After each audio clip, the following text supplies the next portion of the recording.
Salve, salve, nação rubro-negra, trazendo mais vídeo aqui no canal pra vocês, galera. Mas antes de começar o vídeo aí, já vai nos apoiando, deixando o seu like, inscrevendo no canal e ativando o sininho. Então, galera, hoje eu vou fazer em relação aqui um corte, jogo aberto, Renata Fã, Cicinho, Ronaldão e tudo da cena, comentando tudo sobre o Flamengo, né? Que enfrenta o próximo jogo contra o Vasco e vai com alguns jogadores titulares para esse jogo. E também atualizações sobre o Paquetá. Isso mesmo, Paquetá praticamente já se anunciou aí nas redes sociais, né? Comentando sempre aí no Instagram do Flamengo. E vamos ver aí como vai chegar, quando vai chegar e qual valor que o Flamengo fez de proposta. Então, são as enrolações, fica agora aí com o vídeo. O Flamengo é o assunto. Tem goleiro chegando para substituir o Matheus Cunha. E além disso, o Flamengo avalia-se contra o Vasco no Clássico. Joga com atletas mais experientes, dá uma modificada na equipe que é lanterna do Campeonato Carioca. 3 jogos e apenas 1 ponto somado, o Flamengo ocupa a lanterna do Grupo B do Campeonato Carioca. E para não precisar disputar o quadrangular do rebaixamento, precisa melhorar o desempenho nas 3 partidas que restam. Diante desse cenário, o clube estuda mudar o planejamento. Se antes a equipe sub-20 seria mantida para os 2 próximos compromissos contra Vasco e Fluminense, agora alguns jogadores do elenco profissional podem reforçar o time. Um deles pode ser o goleiro Andrew, apresentado ontem como o segundo reforço rubro-negro para a temporada. Em primeiro lugar, a ficha ainda não caiu, sabe, sobre estar aqui hoje, porque parece que falta, né, essa comunicação, esse contato que seria com a minha mãe e com o meu pai, tipo assim, de poder virar para eles e falar assim, eu consegui realizar o sonho da minha família, eu consegui realizar o meu sonho e hoje também eu consigo realizar o sonho daquelas pessoas que me apanharam lá atrás do bairro onde eu moro. O jogador de 24 anos defendeu o Gil Vicente de Portugal nas últimas 4 temporadas e meia e demorou a acreditar que o diretor de futebol José Boto e o técnico Felipe Luiz foram ao estádio só para observá-lo. Conversei com meus empresários na terça-feira, eles falaram que sim, era concreto, continuei não acreditando. Mas não tirando a credibilidade dos meus empresários, né, daquilo, mas porque a gente acaba por não imaginar, nós temos que manter os pés assentos no chão e entender que o Flamengo é um clube muito grande e nós temos que ser humildes e falar assim, não, realmente, só vou acreditar quando ela estiver. E acredito e falo pra você que só acreditei mesmo quando eu comecei a treinar, que eu comecei a olhar para aquilo tudo e falei assim, sim, o sonho que eu vivo hoje é uma coisa real. Revelado no rival Botafogo, que também tentou contratá-lo, o novo camisa 42 do Flamengo vai custar 1,5 milhão de euros, mais de 9 milhões de reais, e chega para fazer sombra a Rossi. O importante é o Flamengo vencer. E quando você faz parte do elenco desse, se você está dentro ou está fora, você tem que estar 100% disposto a ajudar da sua melhor maneira possível. E é isso que eu estou aqui para fazer, para ajudar da melhor maneira possível, que o Flamengo possa continuar conquistando, que é o que vai importar no final. Para ser bem honesta, o Gil Vicente não é uma referência em termos de goleiros, mas o Andrew estava por lá. Ele mesmo demorou para acreditar no interesse do Boto e do Felipe Luiz, foi dito na matéria. Só que agora ele vem para disputar, ou pelo menos ficar ali na sombra do Rossi. É uma aposta do Flamengo e é uma aposta para você boa, Rona? Boa, baita de um goleiro. Mas eu fico pensando aqui, a gente até estava tricotando aqui, né? o Hugo, né, que estava lá no Flamengo, é impressionante o que fizeram, não deram essa moral toda e também teve uma época difícil lá também, acho que de tentar... Ele era muito imaturo. Muito novo também, né? Mas a verdade é que eu não sabia que o Flamengo estava precisando de goleiro. O Rossi é um baita de um goleiro, mas é na base do Flamengo. Sempre revelou também grandes goleiros. No caso, o Hugo, que a gente estava comentando. Eu não sei se precisaria... que o Matheus Cunha saiu, né? Então, mas... na verdade, a cartada do Flamengo era no Brasão, né? Que não deu certo. Aí seria uma contratação violenta. E, aliás, contra o Guarani foi o destaque total do Santos. Não só.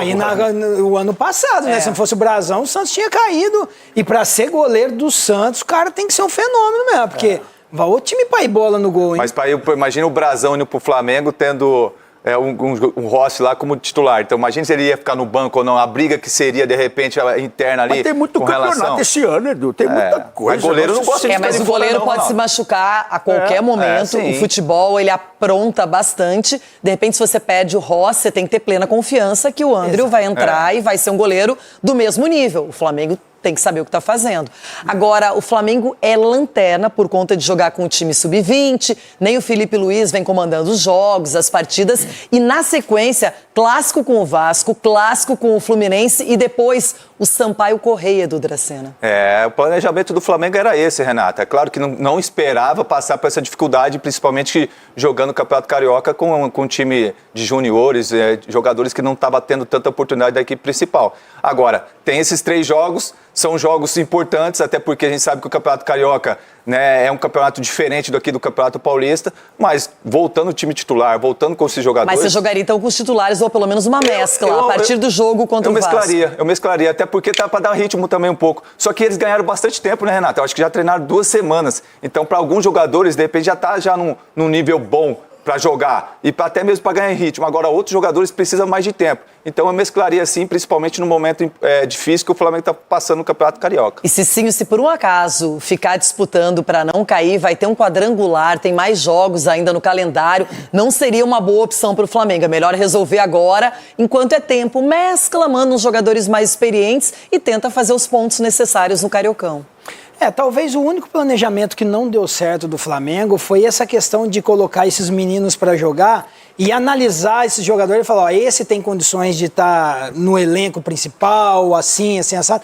Porque esse era o planejamento e talvez isso tenha ido por água abaixo, porque o futebol apresentado pelos jogadores do Flamengo, assim, não teve nenhum que chamou muita atenção. Então isso é algo que o Flamengo provavelmente falou, olha, nós vamos ter que contratar além daquilo que esperávamos. Talvez essa tenha sido o resumo da história. Mas o Flamengo, acredito que já tem que ir com o time principal. Não dá para ficar flertando não, porque pode enfrentar dificuldade. Aquele dia que a bola não entra de jeito nenhum, e aí as coisas tendem a piorar. Mas se coloca o time titular... já para essa sofrência mas e também já não tem garantia que vai ganhar também não, né, Cicinho? Não tem garantia, mas a probabilidade é muito maior. Sim, mas só que ali é clássico, ali pode tudo acontecer. Por isso que não dá pra você ficar flertando, porque o rendimento dos jogadores que jogaram esses jogos foi bem abaixo daquilo que provavelmente o Filipe Luiz esperava. E no dia 17 de dezembro estava o Flamengo no outro lado do mundo, disputando, não é? O Intercontinental diante do PSG, indo para os pênaltis, e agora já está nessa loucura, a torcida pressionando para ter um clássico mais completo, um time mais forte. Seguinte... Principal contra o Vasco no Carioca, sim ou não? Quem você acha que está ganhando, Danilo? Não, esquece o Carioca. 65% não esquece o Carioca, tá todo mundo na pegada do Juca. Deixa o Carioca e tal. E tem 35% que falou sim, não pode dar vexame. Essa é outra coisa que talvez o BAP vai ter que se envolver aí sobre o que deve fazer, o que não deve fazer. Tem reportagem aqui no UOL também falando sobre isso. Será que ele vai antecipar o time principal, o Flamengo, para encarar o Vasco? Lembrando que pela programação, o time principal encararia o Fluminense, que será o próximo jogo. Até pela regra do Campeonato Carioca, você não pode ficar jogando com sub-20 para sempre. Então, no próximo jogo já seria o time principal. Hoje... o Mauro César Pereira, no seu blog, conta na coluna dele que os resultados ruins fizeram o Flamengo debater essa possibilidade de jogadores do elenco principal já nesse jogo contra o Vasco amanhã, podendo mudar até o comando técnico, né? O Filipe Luiz, como disse o Arnaldo ontem, assumindo o lugar do Bruno Pivetti, que é o técnico do Sub-20. Danilo, uma coisa como uma intervenção dele. Ele foi técnico do Sub-20, de muito sucesso, inclusive no Flamengo, né? Eu sou da tese que cair no estadual é vexame, muito ruim, não pode. Mas não tá nem aí pro Carioca, não quer jogar o estadual, tá priorizando, ok, beleza, pode priorizar, acho ótimo, pode até ser também, é bem provável na verdade, que o Flamengo colha frutos em relação no aspecto físico para os seus jogadores, de ter melhorado essa temporada, essa pré-temporada para os seus atletas, mas tem um limite. E o limite é não cair no estadual. Cair no estadual é muito, muito feio. Ontem até a gente detalhou no post, né, sobre essa questão de você aumentar o seu calendário em 6 datas, porque você vai ter que jogar lá o Torneio da Morte. Você não é que você fica ali, não caiu, não classifica, não cai. Não, são 6 jogos, ida e volta, com os outros 3 times que vão ficar entre os piores do campeonato. Então é muito ruim, é péssimo. Sem contar, a chance de cair é bem pequena, mas caso isso aconteça, tem a questão do vexame, que a gente não pode tirar da reta, que é torcedor ser zoado, essas coisas, que isso faz muito parte do futebol, mas mais do que isso, o 2027 do Flamengo jogando uma Série B estadual seria pavoroso. Então não pode cair, não pode correr risco, na minha opinião, e tem que ver o que vai poder fazer nas 2 rodadas que restam aí, porque acho que contra o Vasco, você alterar um planejamento tão rápido é curto, né? O jogo é amanhã, a gente já tá na terça-feira, vamos ver. Mas cair não pode de jeito algum, Tirone, seria um negócio absurdo. Ó a rodada do Carioca aí na sua tela. Vai ter nesta quarta-feira Maricá e Bangu, 17 horas. 19 horas Botafogo e Volta Redonda. E aí 21h30 Flamengo e Vasco, tal jogo, titulares ou não. Quinta-feira Madureira e Sampaio Correia. 19 horas Boa Vista e Portuguesa. E às 21h30 Nova Iguaçu e Fluminense. Essa então a rodada do Carioca. Parece que a sua ideia foi aceita, Arnaldo. Felipe Luiz intervém aí nessa turma do Sub-20. Porque assim, na verdade, o risco de cair é bem pequeno, né? O problema é o Flamengo ter que encarar esse rebolo aí que tem um monte de jogo. Mas assim, se encarar, vai lá, vai passar pelos 3 piores times, vai ganhar, não vai cair. A chance de cair é muito pequena, é mais o desgaste de ter que jogar mais. É bizarro o que eu vou falar, mas o mundo ideal para o Flamengo é passar para essa fase, ter menos jogo pela frente, nem que não seja campeão, do que ter que encarar essa fase final de rebolo, que é cansativa, que deve encher o saco, mas que o Flamengo passaria fatalmente, mas só que ia gastar muitas datas, né?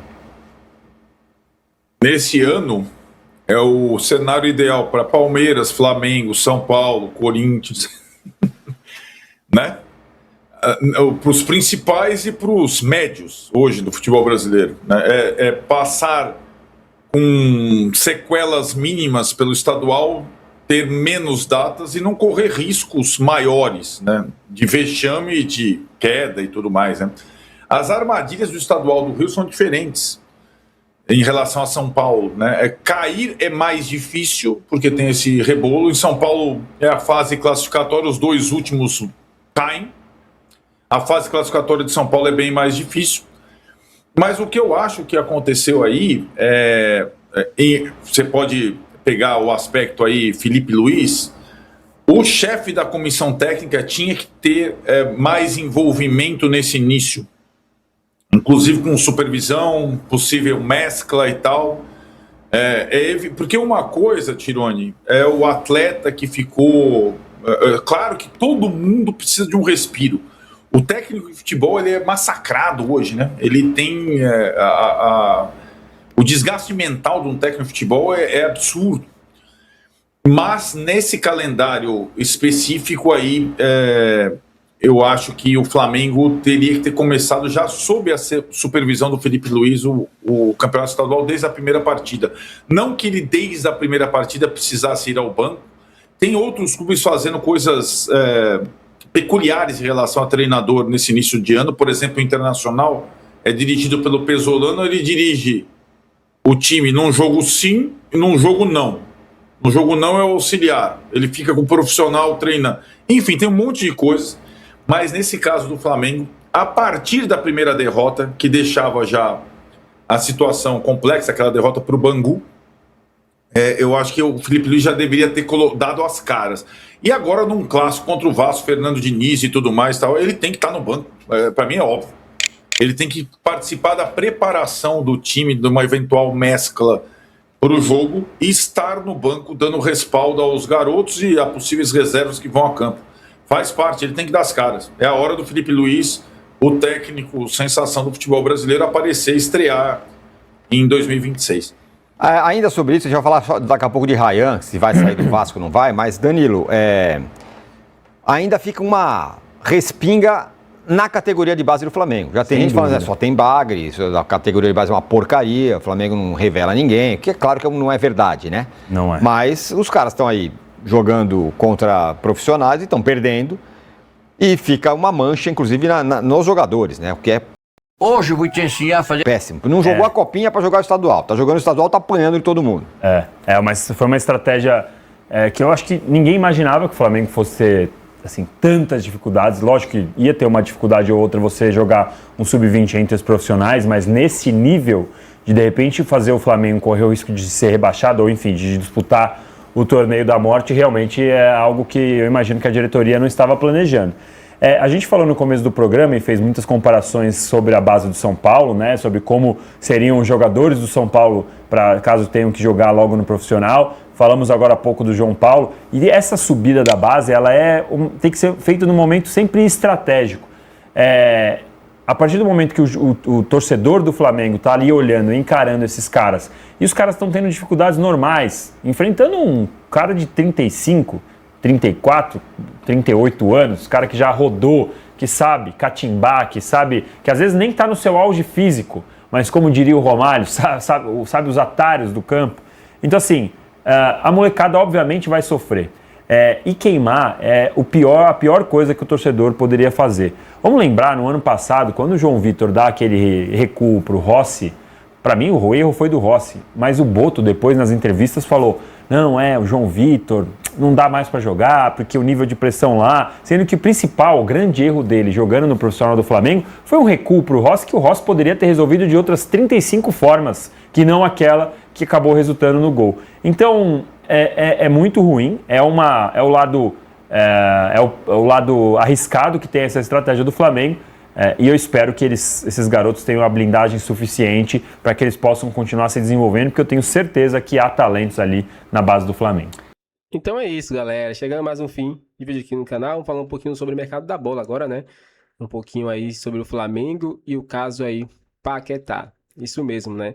Informações, né, aí que o Flamengo está para oferecer, na verdade já ofereceu, né? Acho que entre ontem e hoje, né? Um valor aí de 45 milhões de euros para a contratação de Paquetá. Sinalizou e é um valor aí que o West Ham ele aceita, né? Um valor aí que ele concorda com os termos. Ainda mais que o jogador tá deixando bem claro que não quer ficar, um jogador que quer vir para o seu time de origem, o time que ele foi feliz, o time que ele custou muitas coisas, então ele quer voltar, né? Em volta e meia ele vai interage ali com o Instagram do Flamengo, né? O Flamengo postou uma trend aí em 2016, postou algumas fotos de Paquetá, né? E ele comentou, né? E aí atiçou as redes sociais e tudo, né? Ele meio que praticamente se anunciando, né? E isso é muito bom, porque trazendo esse jogador aí ao meio que o Flamengo vai ficar Paquetá, Jorginho, De La Cruz, Arrascaeta, Cascal, é muito jogador de qualidade, né? Então, com certeza, o Flamengo só tem a evoluir cada vez mais. Dê sua opinião aqui, se gostou do vídeo, inscreva no canal, galera, e até o próximo vídeo.